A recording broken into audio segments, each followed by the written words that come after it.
Free man. Hubbard admitted to raping and molesting women at 2-week intervals over a 2.5-year period from 1969 to 1972. He took a pillowcase and snuffed him out to rape them. He attacked 10, 20, 30 women, maybe even more. Prosecutors say Hubbard continued raping and sexually assaulting victims after each parole. One of the times that he was released, he raped that same day. Some say no longer a danger to society, or I suppose they mean to women. But the lawyer in me says, okay, he did the crime, he served the time. We have to respect that. People like this, who ruined dozens of women's lives, should rot in his jail cell, and his life should be ruined. Back with Jenny in the Behavior Bureau, Sam Shocker, Judy Ho, clinical psychologist and professor at Pepperdine University, Erica America, Z100 radio personality, also psychotherapist. A Southern California landlord ladies has agreed to rent a home to the so-called pillowcase rapist. The home is located in what's described as a dirt road in a sparsely populated area. That's in quotes.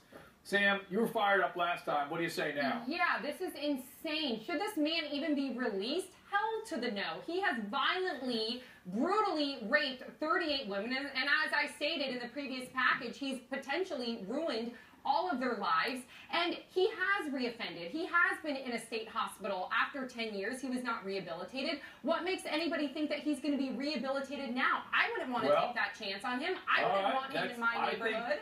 Sam, I think you're giving the average person's point of view. Now let me bring in a couple of experts. I'll go to Erica first. Erica, do you think this is a rehabilitatable circumstance?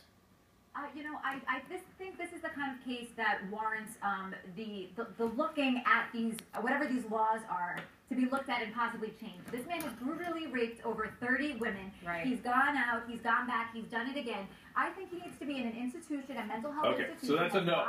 Erica says no. No. Right? I'll take that as a no. Judy, what do you say? Dr. Drew, he's actually been part of the Atascadero State Hospital program, and that's one of the most comprehensive programs we have for sex rehab. And guess what? It didn't work. And these are just the ones that we know about, Dr. Drew. He's been convicted of, what, maybe 40 women, raping 40 women. But you know how that all the ones that weren't reported, that weren't convicted, I don't think this man is rehabilitable at all. All right, so on the phone, I have Derek Logue. He is a convicted sex offender himself, and he fights for the rights of other offenders. Derek, I've got a lot of questions for you. I'm sure my panel does as well. You heard what Judy just said about the program he was in. He was an intensive program. I'm all in favor of treating sex addicts and people with bizarre paraphilias and things, but they should be treated before they commit crimes. And after they commit crimes, then it's about the law. Now, the law is ready to release him. Do you think he's somebody who's going to act out again? Well, you know, that's obviously the statistics would be ruling against him in some respects. I mean, obviously, a person with multiple offenses is more likely to reoffend than somebody who committed a one-time offense.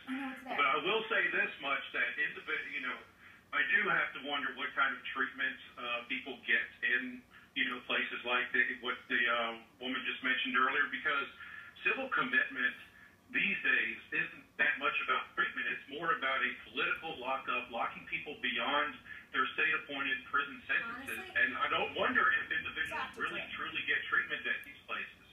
I'm going to give Judy a chance to address this since she's familiar with the program. Judy, go ahead. Okay, hi, Derek. The program that I was referring to in Atascadero is actually one of the most comprehensive programs that we know. So there is many treatments throughout the day, and it's 7 days a week. So there's group treatment, there's individual treatment, there's medication, and he went through that for about 6 years from what I read from the reports. So this is not a man that's rehabilitable, but I know that there are many who are. I know that the statistics are that only about 5% reoffend sexually, but 70% actually reoffend in some other way and get in trouble with the law again. So what are your thoughts about that, Derek?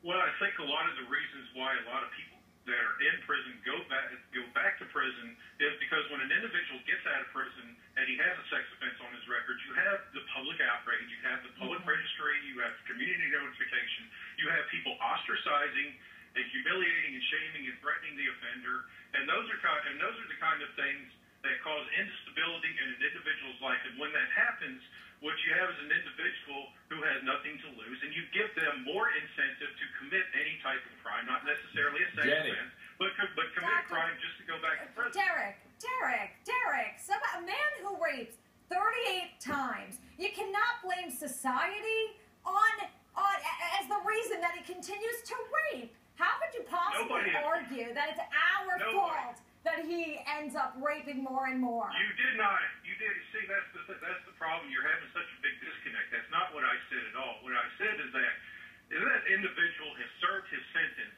He deserves that opportunity to become a productive member of society. He needs a stable residence. He needs a stable job. He needs a place where he can have support and the opportunity to be held accountable for his actions. Derek, I've got to interrupt you. It's a recipe for disaster. I have to interrupt. I want to ask my producers here. Now, I've got Sam and I've got Erica all worked up. Do I have time to let them? Yeah. Okay, Sam, go ahead. Yeah, Derek, okay, really quickly, because this guy has been released and he has reoffended, so he's been given his fair shot. Would you feel comfortable if he moved next to your daughter or grandmother or sister or girlfriend? Well, I don't deal in hypotheticals. I deal in cold hard facts. If a sex offender lives next door to me, I'm not going to be concerned about what I judge man by his actions, not by his label, and that is something that the rest of you people should be doing. He's reoffended. And does that necessarily mean that he's going to go out and reoffend now? I mean, I was... Erica, I want to give you that shot. Hang on, Erica, go. Yes, Derek, there's a big difference between kissing an underage girl once and raping 38 women, or 36 women, whatever it is. We're talking apples and oranges. These things need to be individually treated. And you can't just say, oh, because they were mean to me when I got out, that it should be the same for him. Totally different. Yes.